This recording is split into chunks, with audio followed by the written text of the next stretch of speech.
एक सालू नाम का लड़का होता है और वह बहुत गरीब रहता है। लेकिन उस गरीब का ऐसा जो दौर गुज़रा था, तो उसकी जो पत्नी थी, वो बगल के जो पड़ोसी थे, उसका चक्कर चल ही रहा था। तो ऐसे में चक्कर चलते-चलते क्या हुआ कि वो जो सालू था, वो अपनी पत्नी जो थी उसके साथ में विश्वासघात करेगी, उस सालू को भी नहीं मालूम था और वो अपने पड़ोसी से फँस करके ऐसा करती है जो उसका पति नहीं बर्दाश्त कर पाता है और विश्वास की एक कड़ी टूट जाती है। तो आज मैं ये एक कहानी बताने वाला हूँ आपको। एक सालू नाम का लड़का रहता है, वो अपने गाँव में रहता है और गाँव में उसकी कई स्थितियाँ ऐसी होती हैं कि मजबूरी रहती है, वो कहीं न कहीं पैसे लिया रहता है और जैसा कि उसका घर परिवार जो रहता है वो कर्ज़े में रहता है। तो ऐसे में होता क्या है, उसकी जब शादी होती है, शादी होने के बाद उसके जो घर वाले हैं वो धूमधाम से तो शादी कर देते हैं उसकी। लेकिन ऐसे में जब वो सालू अपने गाँव से वो परदेश की तरफ निकलता है, लेकिन अपने पत्नी से यही कहता है कि आप ऐसे रहेंगी और मतलब कि आपको माँ-बाप की भी देखभाल करना है और सारी चीज़ें जो घर परिवार की परिस्थितियाँ होती हैं उसको समझ कर के आपको चलना है। लेकिन ऐसे में सालू को क्या पता था कि हमारी पत्नी जिसका नाम प्रीति होता है ऐसा कर जाएगी। तो जो प्रीति होती है, वो जो पति होता है, उसकी मजबूरी ये रहती है कि हमारे पास में कई कर्ज़े हैं जो हम यहाँ पे गाँव में रह कर के नहीं पटा पाएँगे और वो कहीं न कहीं लोग माँगने के लिए भी आते थे। तो वो यही कहता था कि हम कुछ दिनों के लिए हमें मोहलत दीजिए और हम इस कर्ज़े को जल्द से जल्द पटा देंगे। लेकिन इस स्थिति को प्रीति नहीं समझ पाती है और नहीं समझ पाती है तो फिर उसके बाद वो जो उसका पति रहता है, वो कमाने के लिए निकल जाता है। तो जो सालू लड़का रहता है, वो बाहर कमाने के लिए मुंबई जाता है। तो मुंबई में रहते-रहते उसका क्या होता है कि 3 महीना 4 महीना बीत जाते हैं और बीतने के बाद फ़ोन आना-जाना प्रीति से लगा रहता है। लेकिन प्रीति के मन में कुछ और ही चल रहा था। जो पड़ोस में एक रोहित नाम का लड़का रहता है, वो बार-बार वो अपने पड़ोसन के पास में आता था, उसकी भाभी लगती थी प्रीति। लेकिन उसको कहीं न कहीं ऐसा भी रहता था, जो प्रीति थी वो कई बार सोची ये कि हमारा पति जो है वो बाहर रहता है, कई स्थितियों परिस्थितियों के कारण हमारा पति तो बाहर रहता है। लेकिन नज़र एक ऐसी होती है जो कि अलग होती है और उस नज़र को देखते ही देखते वो कैसे बदल जाता है और कैसा मंज़र हो जाता है। तो जो सालू लड़का रहता है वो 3-4 महीने तक तो रहता है, उससे बातचीत करती रहती है प्रीति। लेकिन प्रीति के जो पड़ोसी था जिसका नाम रोहित था, वो बार-बार मतलब कि आता था और अगल-बगल टहलता रहता था।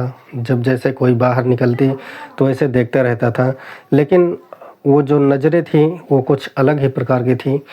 लेकिन वो जो सालू था वो अपनी स्थितियों से बहुत मजबूर था और वो बाहर रहता था और वो कर्ज़े में पूरा डूबा रहता था। उसको ये लगन रहती थी कि हम जल्द से जल्द कर्ज़ा पटा करके और हम अपने गाँव लौट जाएँगे। गाँव में जो सालू का घर रहता था, वहाँ उस घर पे केवल उसकी माँ रहती थी और कोई नहीं रहता था। ऐसे में जो पड़ोसी रोहित होता है, वो बार-बार देखना, ताकना, मज़ाक करना ऐसे सिलसिला चलता रहता है। लेकिन इसी सिलसिले के बीच एक दिन ऐसा भी होता है कि वो खुद ही साल भर हो जाता है, सालू नहीं आ पाता है और जो उसकी जो पत्नी होती है, वो मज़ाक-मज़ाक में ही रोहित वो कह देता है, प्रीति देखो आपका पति अभी तक नहीं आया है, जो आपके हमारे भैया लगते हैं वो अभी तक नहीं आए। और नई-नई शादी हुई थी उसकी और शादी जो नई-नई हुई थी और उसकी जो माँ होती थी, सालू की माँ, वो घर पर ही रहती थी। लेकिन कहीं न कहीं उसको भी कुछ न कुछ काम होता था। तो घर में ऐसे भी काम कई प्रकार के रहते थे जो घर से बाहर जाना पड़ता था। तो जो सालू था वो अपनी स्थिति परिस्थितियों को देख कर के बाहर काम करता रहता था। लेकिन इसी बीच जो रोहित रहता है वो मौके का फ़ायदा उठा लेता है। ऐसे में फ़ायदा उठाता है कि जो बगल की जो आना-जाना, मज़ाक करना उसको धीरे-धीरे और जो नई शादी हुई थी तो उस विपरीत 1 साल हो जाता है। तो ऐसे में उसका मन भटकने लगता है और जो वो प्रीति होती है वो फिर उसके बाद उसकी ओर आकर्षित होती है, और जो रोहित होता है वो भी आकर्षित होता है। लेकिन जो ये कहते हैं ना कि परिस्थितियों को अपने समझ नहीं पाती है, वो प्रीति ऐसा भी कहती है कि अब कब आओगे, लेकिन वो नहीं आ पाता है।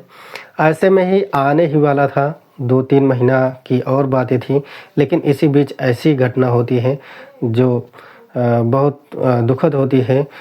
तो जो वो रोहित रहता था और यहाँ पे वो रहती थी सालू की पत्नी प्रीति। तो वो दोनों क्या करते हैं, एक दिन उनका क्या होता है कि मजाक मजाक में ही उसका कुछ अलग ही प्रभाव पड़ने लगता है, कुछ गलत ही हो जाता है आपस में। दोनों से गलत होने के बाद फिर उसके बाद जब वो इस चीज़ को करने के बाद जब वो अपने घर पे जब जाता है तो प्रीति यही सोचती है कि हमने बहुत गलत किया है। मन ही मन में बहुत पछतावा कर रही थी। फिर उसके बाद जब अपने पति के पास फ़ोन लगाती है और कहती है कि अब कब आ रहे हैं आप, हमसे एक चीज़ आपको बताना है। तो उसका पति जो रहता है सालू, वो कहता है कि क्या बात है, आप बताइए, क्यों घबरा रही हैं। तो जो प्रीति रहती है वो कहती है कि अब हम इस चीज़ को आप जब आ जाओगे तभी बताएंगे। तो रोहित का जो मिलना चालू था और प्रीति आपस में मिलती थी, तो उनको कहीं ना कहीं ऐसा लग जाता था। और जो वो प्रीति थी वो बार बार यही कहते थे कि अभी तक जो हुआ वो हो गया। लेकिन वो जो लड़का होता है वो कहीं ना कहीं जो रोहित होता है वो बार बार यही सोचता है कि अब हम जब इस चीज़ को कर लिए हैं तो हमारा बार बार मन करता है करने के लिए। लेकिन वो प्रीति फिर जैसा कि एक बार होने के बाद फिर धीरे धीरे वो प्रीति इंटरेस्ट ख़त्म करती जाती है, अपने पति को धोखा देती जाती है। तो उसका जो पति रहता है वो कहता है कि अभी तक तो हमने कर्जा जो था उसको हम कुछ पटा चुके हैं, और शायद 2-3 महीने बचे हैं, उसको भी हम जल्दी पटा करके अपने घर में सुख और दुख जो होंगे उसको हम आपस में बांट करके मिल करके करेंगे।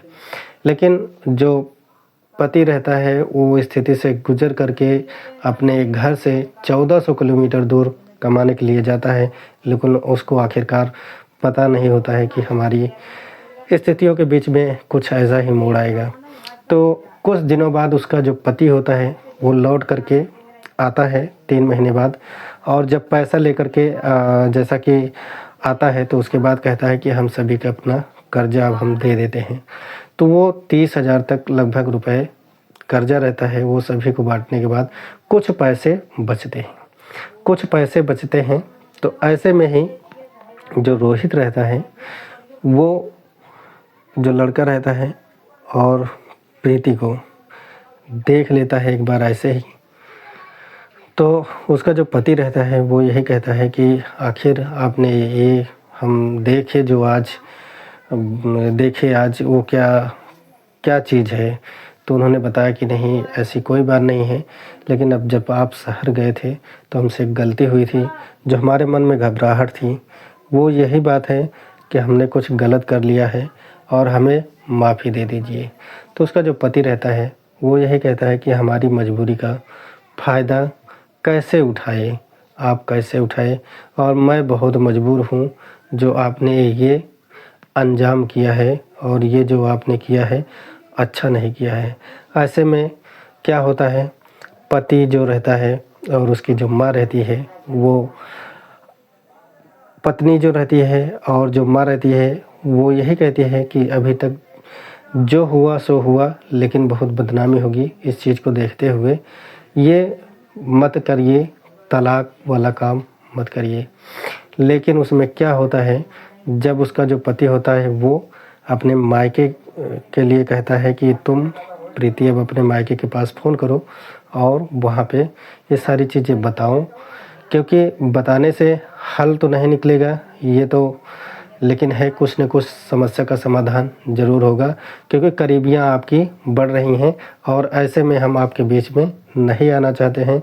दूसरा ये है कि आप हमारी जो मजबूरियाँ थी, हम उस मजबूरियों को देखते हुए आपके लिए वहाँ 1400 किलोमीटर हम काम करते रहे, दिन रात 12 घंटा हम काम करते रहे और आपने ये कर दिया हमारे साथ में।